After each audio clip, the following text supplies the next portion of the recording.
Hello and welcome back to English Today. This is the second DVD of the beginner level, and in this DVD you will see 3 more episodes of our story, That's Life.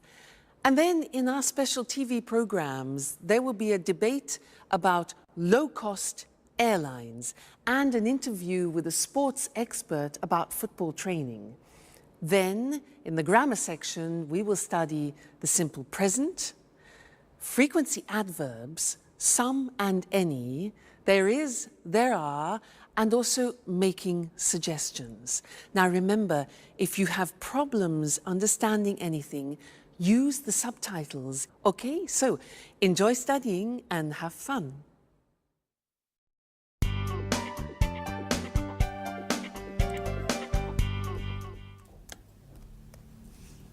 Hello, Anne. Oh, it's you, Peter. Look, this is it. Look at what? My office. Here, near my bed. Oh, I see. By the way, where are the office supplies? The computer supplies are in that cupboard over there. The folders, pencils, pens, etc. are here in this cupboard. And I also have 2 chairs. Oh, good. Are these for everyone? No, they are not. Don't touch anything, please. Okay, so you say you have all of the office supplies. No, not really. There isn't a fax machine. There aren't all the programs I need on my computer. And I guess you have an answering machine. Is it useful? I don't need an answering machine. I answer the telephone myself. Okay, you're right. This office is nice. And if you need a fax machine, I have one in my apartment. Oh, thank you. Wait a minute. Something is missing. Where's the coffee machine? All offices have a coffee machine. I'm afraid there isn't one here. There's a staff kitchen on the other side of the house. In the kitchen. We can have some coffee there. Good idea.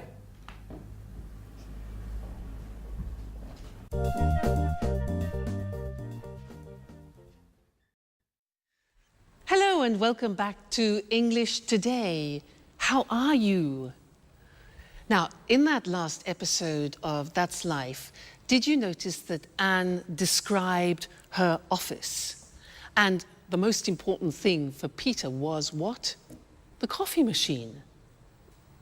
Strange. Now, I want to look at the language that Anne used. She used there is a and there are some. Let me explain that to you. Now, if you have a single object, for example, like a glass, then we say there is a glass on the table, or there is a hat on the table, or there is a computer on the table. Okay? Now that changes when we have more than one object. Like these pens, for example. We say there are some pens on the table. Okay? There are some pens on the table. And therefore, in this example here, books, there are some books on the table. There are some CDs on the table. So you see how it changes. Now, let's go and look at that on the screen. You can see it written. So we said with singular objects, we say there is. The examples are there's a computer in Anne's office. There isn't a fax machine. That's the negative. There isn't a fax machine. There's a table in the studio, and there isn't a coffee machine, which Peter can't believe. Now look at the plural form. We say there are some office supplies in the office, and there are some pens and pencils, okay? And we also use that for the exact number of plural objects. So, for example, there are 2 chairs in Anne's office, and there are 4 pictures, for example, in her studio. All right, so that's an introduction to there is and there are some. Now, in the next lesson, we're going to look at the difference between some and any, which is very important. So listen out for that in the next episode and then come back here and we'll work on it. All right, see you later. Bye. Do you want milk with your coffee? There's a bottle in the back of the fridge. I prefer it without milk, but with some sugar. Oh, I'm afraid there isn't any sugar. Well, that's okay. Black coffee is good too. Do you have any of those great cookies? Oh, yes. There are some cookies over here.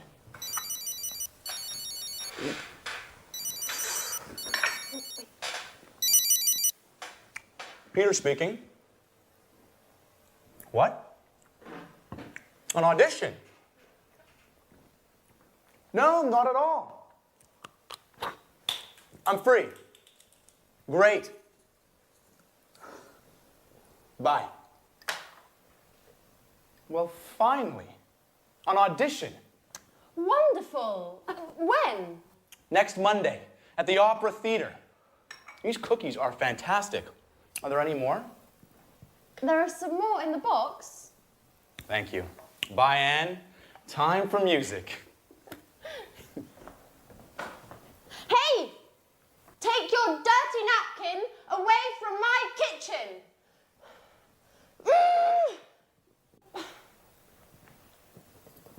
It's nice to have you as my new office neighbour.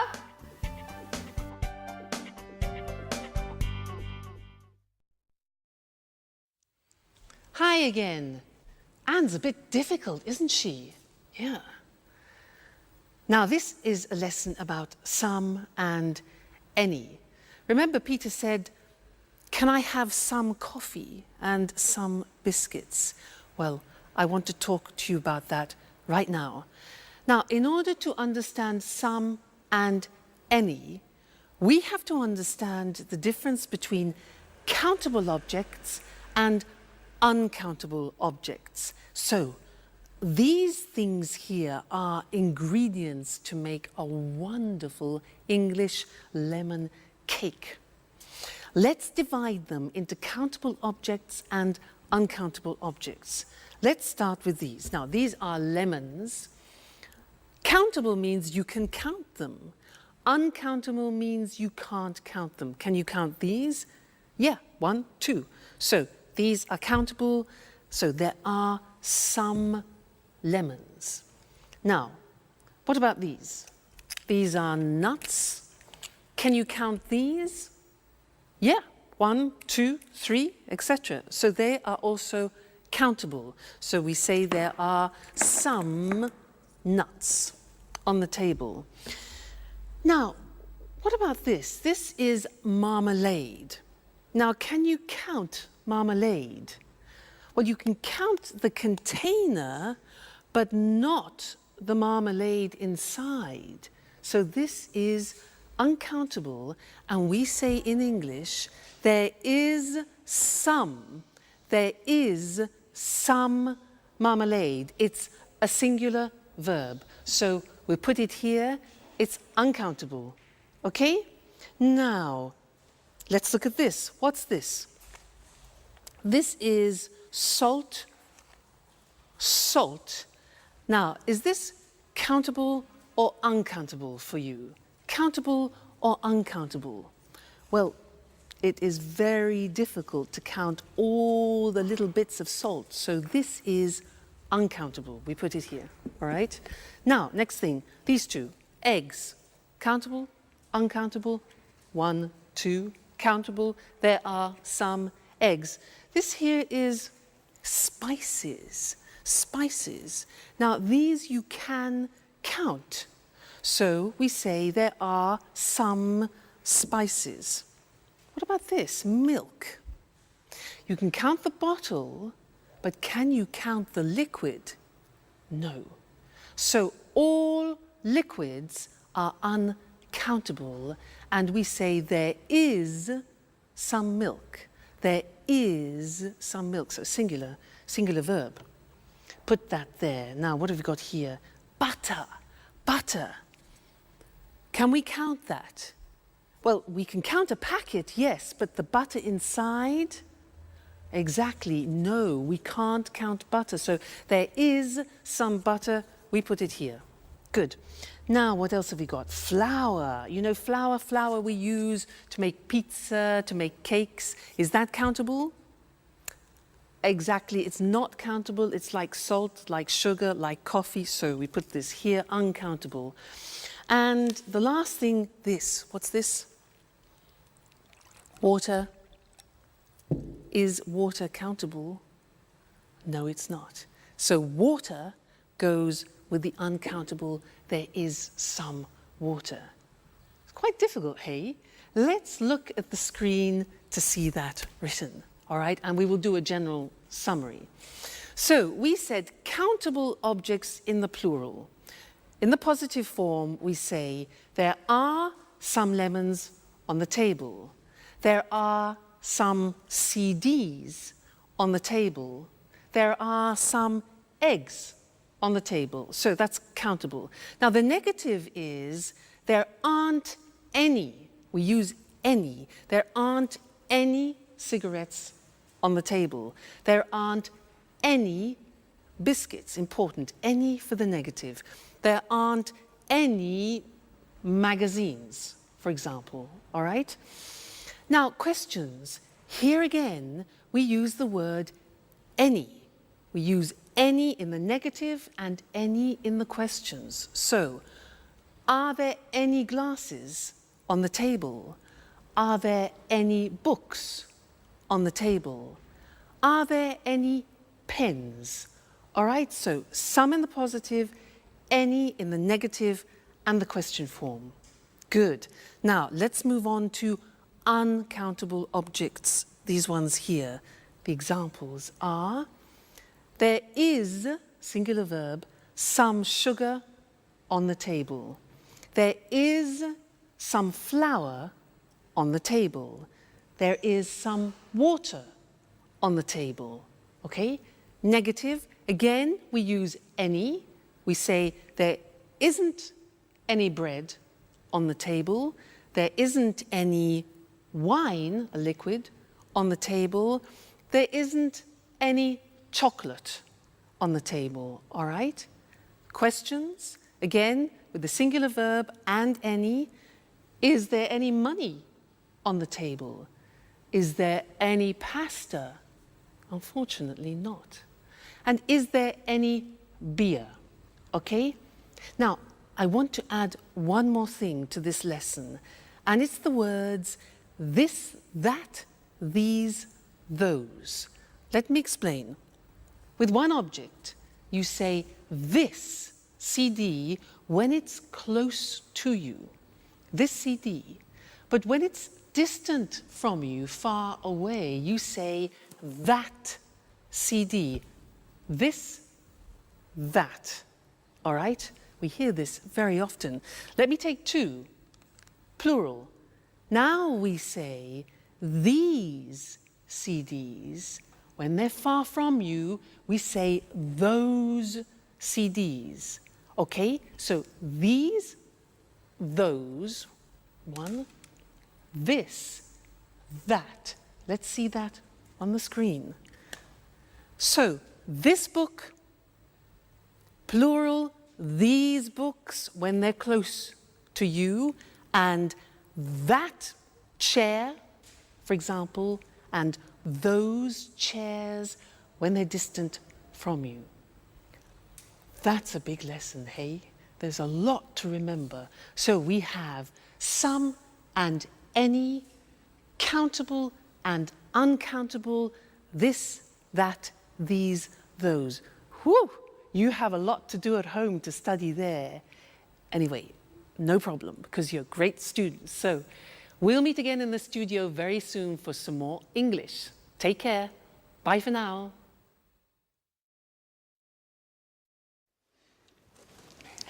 Yes, I always go shopping on Saturdays. The first thing I do on Saturday is drive to the supermarket. I sometimes go shopping on Saturdays, but usually I sleep late. I'm always so tired on Saturdays. I'm never tired on the weekend. The weekend is a time for fun. I paint, go jogging, go out with some friends. Unfortunately, I sometimes have to study. Oh, I sometimes do a little work at the weekend. When I'm free, I like going swimming, going to exhibitions, or to concerts, if I have enough money. Oh, and every Sunday, I clean up the entire flat. And in the evening, I watch TV. Oh, I never watch TV. It's boring. Peter and I like going to the cinema at the weekend. Yes, it's important not to watch too much TV. An hour a day or so, that's enough. Come on, guys. You talk like my grandfather. Work, TV, housework on the weekends. Life is more. I want you to take me to places where young people have fun. Great. Get ready, Grandpa.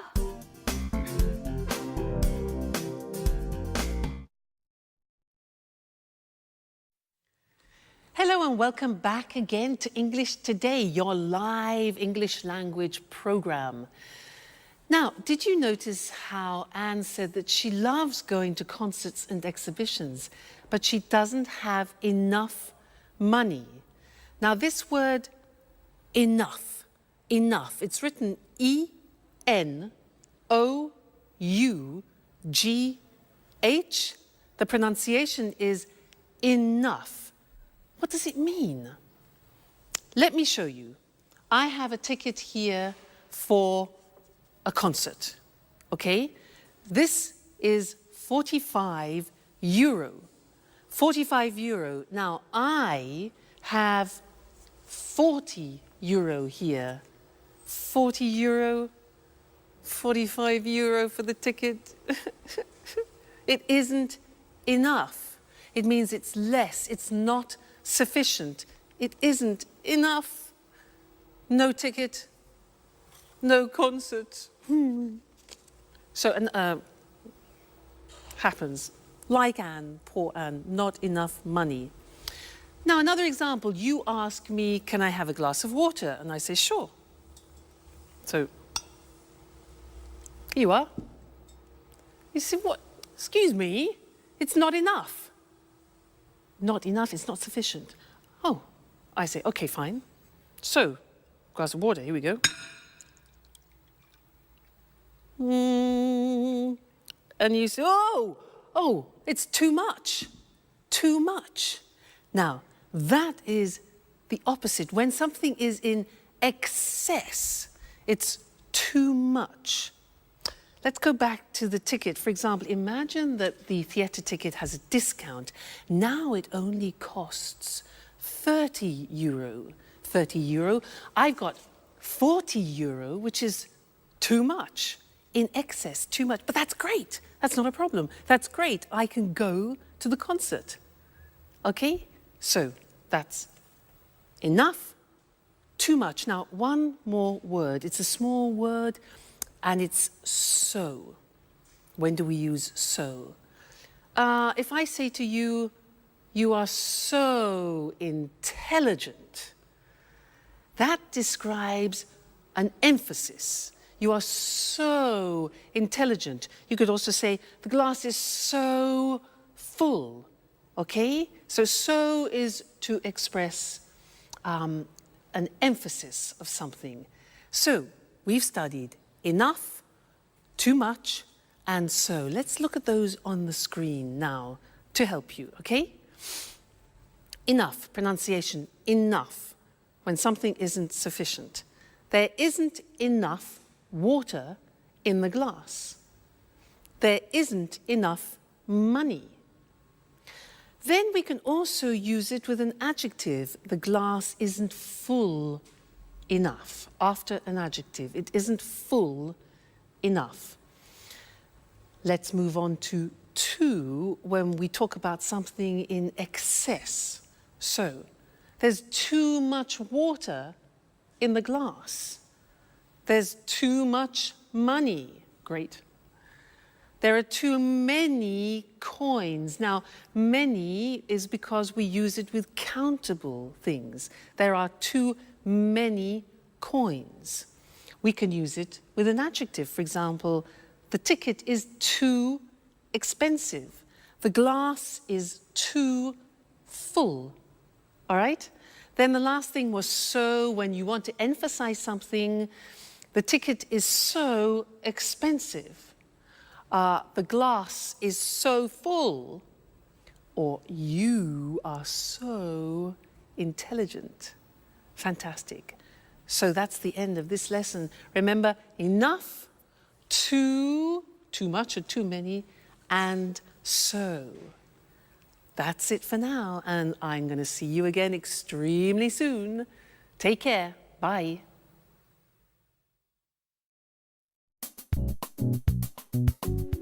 Work is so hard, guys. I wake up at 6:30 every day, have breakfast, and take the train to work. Every day. I know. I get up at 7, but I have a friend at work who usually gets up at 6. Why? That's too early.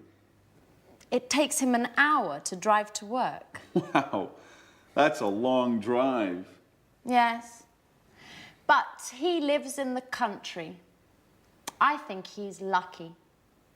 Every weekend he can go for walks in the woods, not in traffic jams. I guess that's pretty nice. He lives in the countryside, but works in the city. A pretty nice combination. What about you, Sharon? What time do you wake up? I usually get up at about 9 o'clock, but I live in the city. It's easy to get to work. Yes, but you get home very late. Often 6:30 or 7. You know, I sometimes have 5 or 6 groups of tourists a day. You work too much, my dear. And you sing too much, Peter.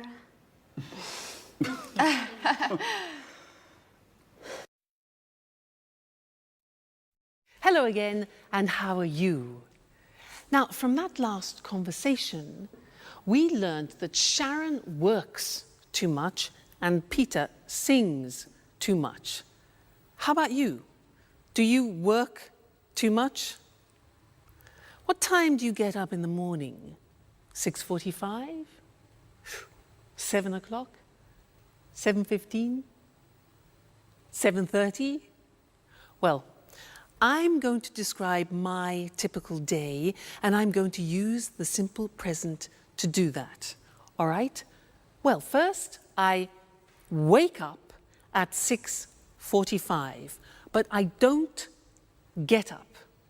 I listen to the radio and I listen to the news. Then after I slowly get up, that's difficult, and I take a shower. I take a shower. I get dressed, and then I go for a walk with Suki. Then we have breakfast together. She has dog biscuits, and I have toast, marmalade, and butter. Then I go to work on my scooter. Now, my boyfriend has a different day because he goes to work at 8 o'clock at night. Remember, he's a jazz musician. Now, did you notice I said he goes to work? That's because with the third person we add an S, goes. He goes to work at 8 o'clock and he comes home at 3 o'clock in the morning because he plays jazz concerts. Then he goes to bed and he gets up at lunchtime at 1 o'clock.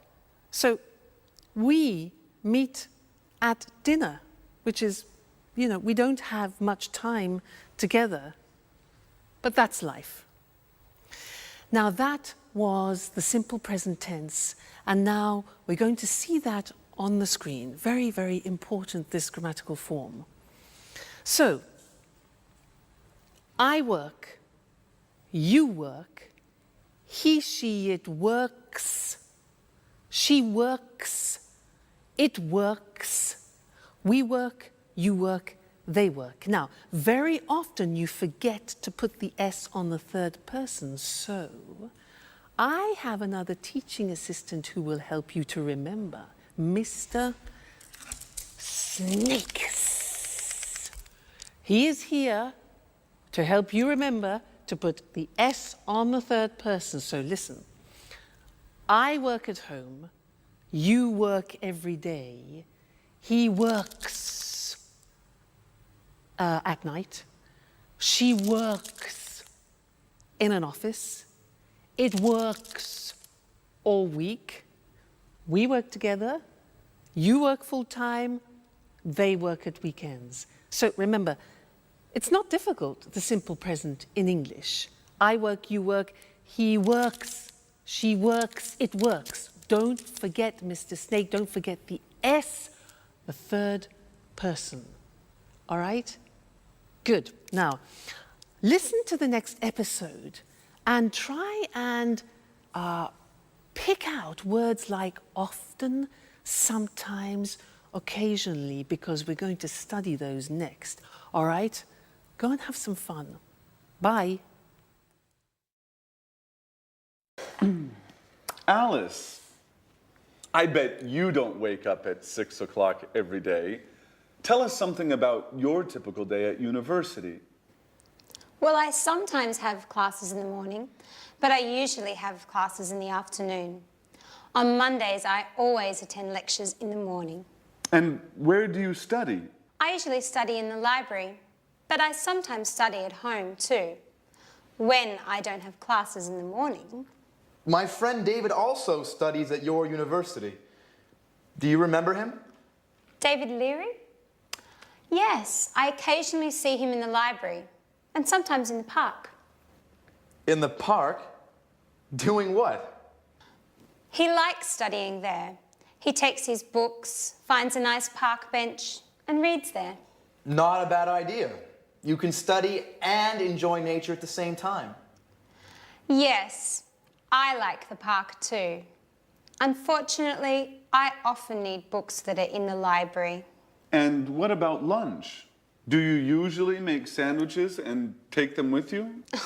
Oh no, I hate cooking. I usually have lunch in the cafeteria with friends. Oh, I do just the opposite. I usually cook lunch at home. I seldom have a quick lunch at coffee shops. Okay, guys, stop with this boring talk. What about fun? Do any of you do anything besides working and studying? It's Friday, remember? You're right, Jack. I'm so happy it's Friday. Me too. It's weekend time. Time for shopping.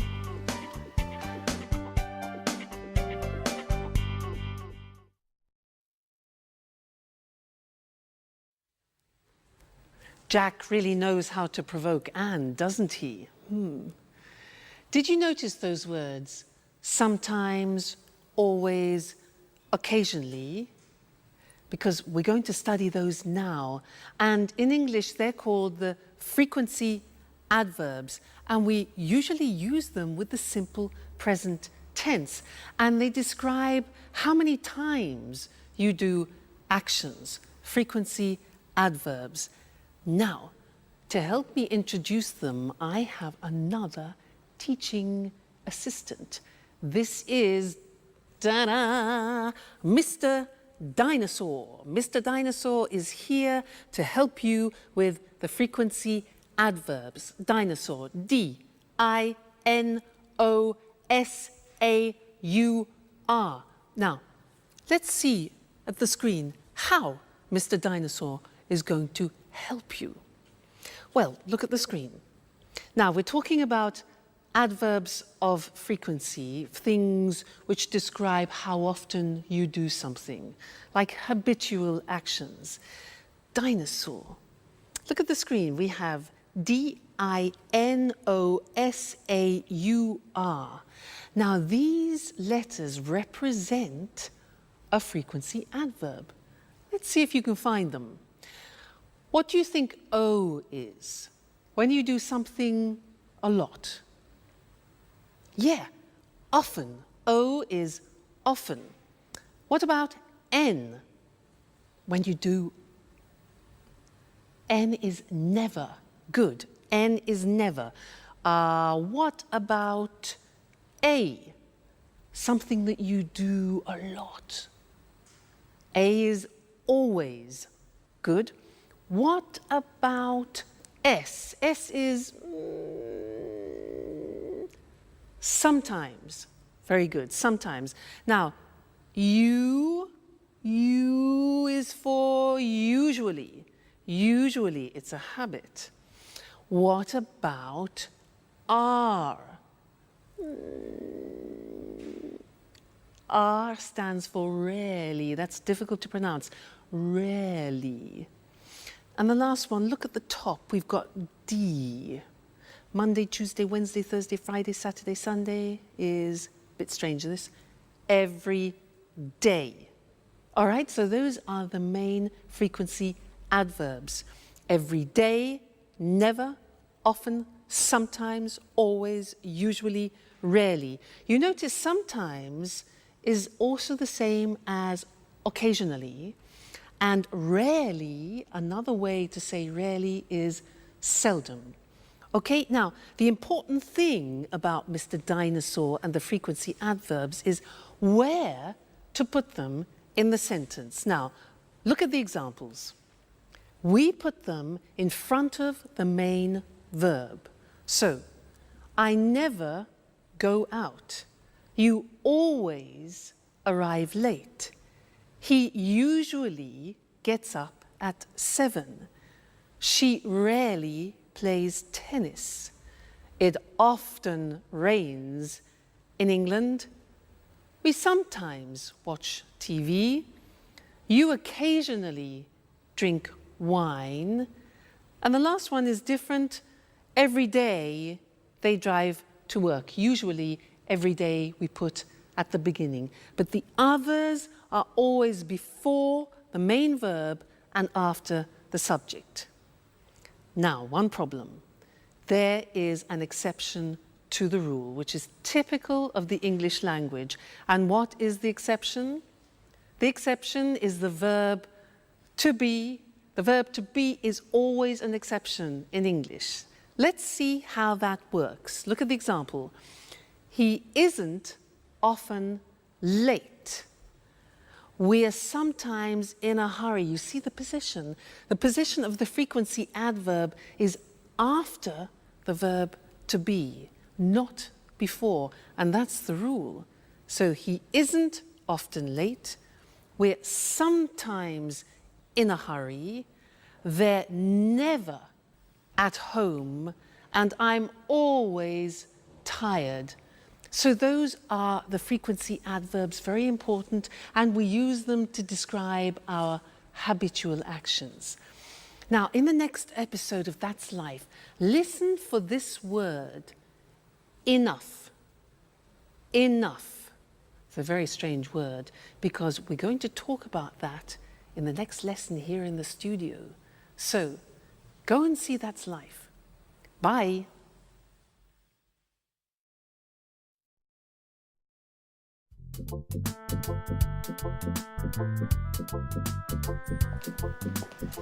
May I ask you a question, Alice? Sure, ask any question you like. I'm an open book. Do you have a boyfriend? Well, I go out with some boys, but that's nothing serious. According to my birth chart, I need some Taurians. But that's not easy now that Saturn is in Leo. I see. Anyway, I think you have a strange relationship with boys. Oh, no. I like boys very much. They're great at carrying packages. You're exceptional. Thanks, Jack. But now, stop talking about me. Let's talk about you. What do you think of me? No, really. I'm curious. What do you do at work? Oh, nothing special. You know Speedmaster, the sporting goods factory. Yeah, sure. They produce wonderful running shoes. What department do you work in? I'm a sales manager. Last month they gave me a promotion, and now I am responsible for Southern Europe. That's why I moved here. Wow, that's really interesting. You must be very good at work. What exactly do you do? Oh, basically I look for new clients and keep them informed about new product lines and take care of their requests. What kind of requests do they have? Oh, they often ask questions about new models and prices. What do you do if they want a discount? Well, basically, I don't get mad. I listen to them and then I tell them no. Well, seriously speaking, it depends. Each client is different. If they're important, I try to make an agreement with them. Hi, Anne. Hi, Sharon. Where's Peter? Oh, Peter's preparing his audition. Well, tell Peter I wish him good luck. Do you really care?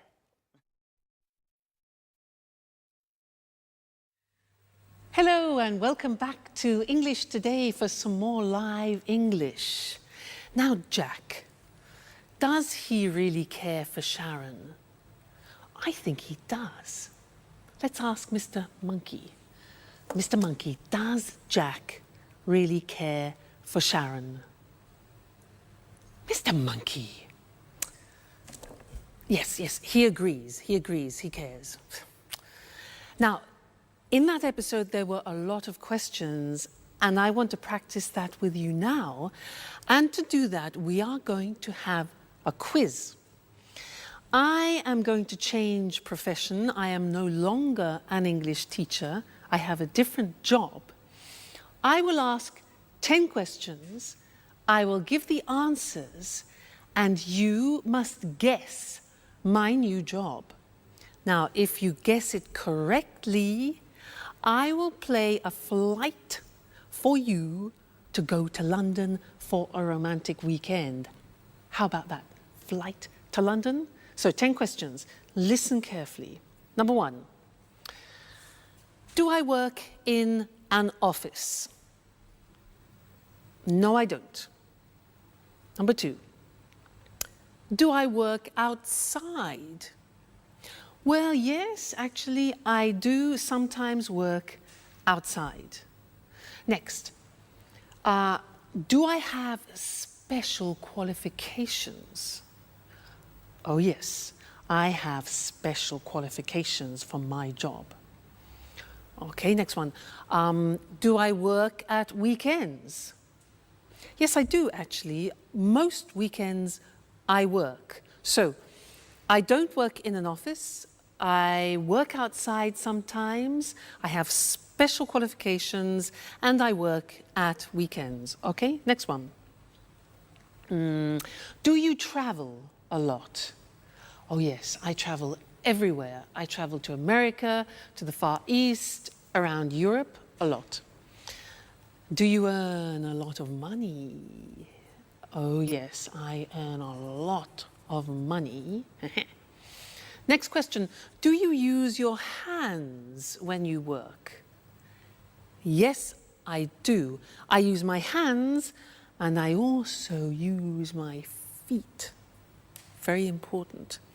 Next one, do you work with other people? Yes, that's very important. I work with other people. All right, next one. Do you use music in your job? Music? Yes, now music is very important for me, music. And the last question, do you wear special clothes? Well, yes.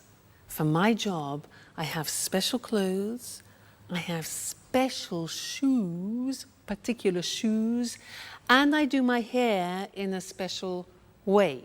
So, I use my hands and my feet. I work with other people, I use music, I earn a lot of money, I wear special clothes, and I travel a lot. So what's my job? No. Nope. Nope. It's difficult. Shall I tell you? I'm a prima ballerina. I won, you lost. No London, no flight to London. Next time, there'll be another quiz. All right, good. So let's look at the grammar that we've just used for asking questions, okay? Now, we have the question form with the question word like when, the auxiliary, do, I, the subject, and then arrive, which is the verb. So, when do I arrive? Okay, that's a typical question in the simple present. Look at the next one. What do you do at work? What do you do? Next one now, this is important, and we need Mr. Snake because it's who does he work with? Remember, does, third person, the S, do becomes does. So who does he work with? Next one, why does she study? Third person. How much does it cost? Again, third person, it. When do we leave? Where do we live? And how do they speak English? Okay, so remember, third person does is the auxiliary plus the infinitive. All right, so those are the English question forms. Now, in the next episode, listen out for the negative form, and then we'll study that together. Okay, so have fun studying, and I'll see you again very soon. Bye.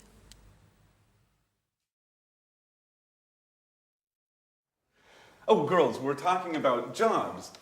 Tell me about your job, Sharon. What do you do at the moment? That's an interesting question. Really? Why do you say that? Well, you know I have a degree in archaeology, but now I'm doing something quite different. Do you have a part-time job? No, unfortunately, it's a full-time job. I work for a travel agency. Oh, what do you do? I give tours around the city. I bring tourists to monuments and museums and other interesting places. Oh, that's nice. Could I have you as a tour guide for one day? I'm sorry. I only work with groups, usually with Japanese people. Oh, well, I'm a black belt in karate. Very funny, but it's not enough. It's too bad. Anne, stop cleaning for a moment. Sit down and tell me about your job. Okay. I work in a publishing company. Oh, so you work with famous writers? Not exactly. I don't work with the writers. I just read their proofs and correct them before printing. By the way, do you know Paul Taylor? He works with you, right? Yes, but we don't work in the same department. He works in the advertising department. But we are good friends. Every weekend we play tennis together. Play tennis? I'm jealous. Do you play tennis too? Do you want to play with us? Well, just joking. I don't play tennis that well. Only karate.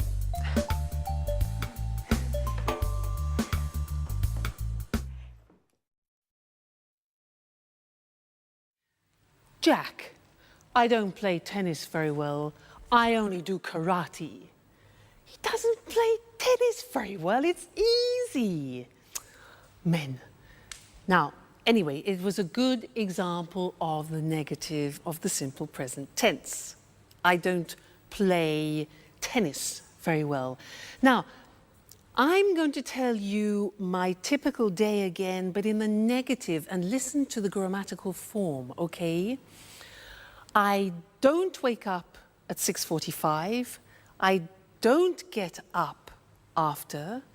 I don't listen to the radio. Now, don't is do not abbreviated, okay? I don't take a shower.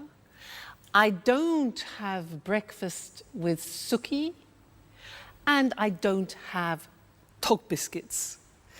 Now think of my boyfriend. Let's go into the third person. My boyfriend doesn't go to work at 8 o'clock at night. He doesn't play the saxophone, he plays the double bass. Now, doesn't is does not contracted. Doesn't, okay? Plus the infinitive. So he doesn't play, let's say, at 1 o'clock in the morning. He doesn't come home at 7 o'clock in the evening. So you see, these are examples of the negative form. And now we need to go and look at the screen because we need to see how that works in comparison to the positive form. All right? Great. Now, look at the examples. I don't teach on Sundays. Do not becomes don't. I don't teach on Sundays. You don't know my parents. Jack doesn't, does not. Jack doesn't play tennis well. Alice doesn't have a boyfriend. The house doesn't belong to Anne. Third person, doesn't.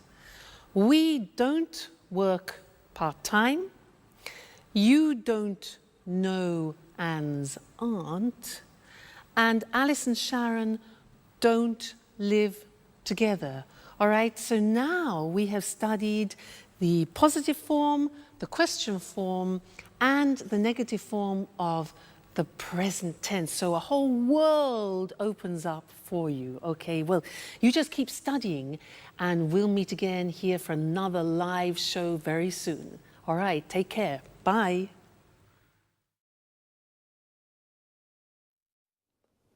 Good evening from Eric Brown. Welcome to another edition of Let's Talk. With me here in the studio are Marie and Tom. Hello, Marie. Hello, Tom. Hello, Eric. Well, today, let's talk. Let's talk about what, Marie? Low-cost airlines. Very interesting. You're right, Eric. You know, there are 90 low-cost airlines in Europe today. Really? So many? Yes, that's right. 90. Lots of people fly with low-cost airlines. Of course. It's very cheap to fly with these airlines. It's not always cheap, Marie. It's cheap to fly midweek on Tuesday, Wednesday or Thursday, but it's not cheap to fly at weekends on Saturday or Sunday. But are the planes safe? Yes, the planes are usually new, so they are safe. Oh, that's good. It's important to fly in safe planes. And what about the tickets? Is it easy to find them? Yes, it's very easy. I usually buy my tickets online with my credit card. Well, I travel a lot. Really? You're a real expert on low-cost airlines, Marie, aren't you? Yes, I am. My boyfriend lives in Berlin. Oh, and how often do you visit him? I go to see him twice a month. Oh, I see. And are the flights on time? Yes, they're usually on time. I leave work at 5:30 in the afternoon and arrive at the airport at 6. Perfect for the check-in. That's very convenient. You're lucky, Marie. Usually, low-cost flights leave from airports a long way from the city. What time's your flight? At 7 o'clock. You're really lucky, Marie. Usually, low-cost flights leave late at night or early in the morning when it's not convenient. Yes, that's true. And yes, I am very lucky. Is there any food on the plane? Yes. Passengers buy drinks and snacks. Remember, the drinks and snacks aren't free. You have to pay even for a glass of water. That's true, but it doesn't matter. I arrive in Berlin at 8:30, just in time for a pizza with my boyfriend at Bella Napoli. A very good pizzeria, the best one in Berlin. Oh, that's great, but for us, it's time to say goodbye. Okay, low-cost airlines. Today, there are many low-cost airlines throughout Europe. They're very easy to use, and they are cheap. And the planes are safe, and they are usually on time. Very interesting, very, very interesting. Thank you, Marie. Thank you. And thank you, Tom. Thank you. And goodbye. And see you again soon on another edition of Let's Talk. Well, low-cost airlines really make traveling easy. For many people, flying is very simple, like taking a bus. Now let's take a look at some very useful vocabulary and expressions you just heard. The check-in is the place where you show your passport and leave your luggage. In English, it is also a verb. We say, I check in at 7, or where's the check-in for Berlin? When we talk about cheap prices, we mean it doesn't cost very much, and expensive means it costs a lot. My ticket to Berlin is 600 euros. It's expensive. Your ticket is 100 euros. It's cheap. Her ticket is 30 euros. That's very cheap. To say what airline we use, we say fly with, followed by the name of the airline. I fly with Air Liverpool, or the type of airline. I fly with low-cost airlines. And what about when you want to ask if the plane is late? We can say, are the flights on time? If the flight is at 7 and it goes at 7, it is on time. But if the flight is at 7 and it goes at 10, it's late. Marie said, I buy my tickets online. This means she uses the internet to buy her ticket. What other things can you do online? Here are some examples. I reserve hotel rooms online. I don't call the hotel on the phone to reserve a room. I use the internet. I check my bank account online. I use the internet to see how much money I have in my account. I pay my bills online. I use the internet to pay the electricity bill, the water bill, the gas bill. Wow, we can really do a lot of things online. Okay, just 2 more things before we say goodbye. The first is frequency. When we say how often we do something, I asked Marie, how often do you visit him? And she said twice a month. Twice a month means 2 times in a month. Once a month means 1 time in a month. But when we do something more than 2 times, we say 3 times a month, 4 times a month, etc. Even if we change the period of time, the structure of frequency remains the same. For example, we can say once a day, twice a week. But remember, we say 3 times a year, 4 times a week. One last thing. Notice the preposition after arrive. When we arrive in a place like a station, airport, shop, we say, I arrive at the airport at 6. But when we arrive in a city or country, we say, I arrive in Berlin at 8:30. So, we say, I arrive at the station, I arrive at the airport, but I arrive in London or I arrive in Madrid. That's about it for now. Take care and see you soon.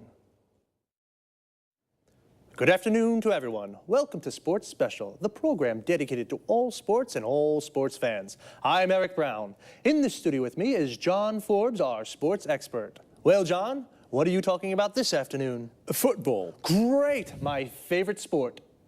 It's not only your favorite sport, Eric. Millions of people love football. Of course. It's a fantastic game, the best in the world. Well, maybe, but remember, Eric, football isn't only about fame, success, and money. Oh, a lot of money. Professional footballers earn millions of euros. That's true, but football is also about hard work, fitness training, stretching, and jogging almost every day. Really? How often do professional players train? They go jogging every day at 8 in the morning, and then they work out in the gym. Ah, so much exercise. And that's not all. Really? What do you mean? Well, they also practice football 3 or 4 times a week with the team. And where do they train? They usually do fitness training at the football ground. First they do stretching, then they practice shooting. Is the coach with them during the training? Yes, of course. The coach is very important for the team. He shows the players good techniques for passing, dribbling and heading. And he decides who plays in the matches. How many matches are there in a football championship?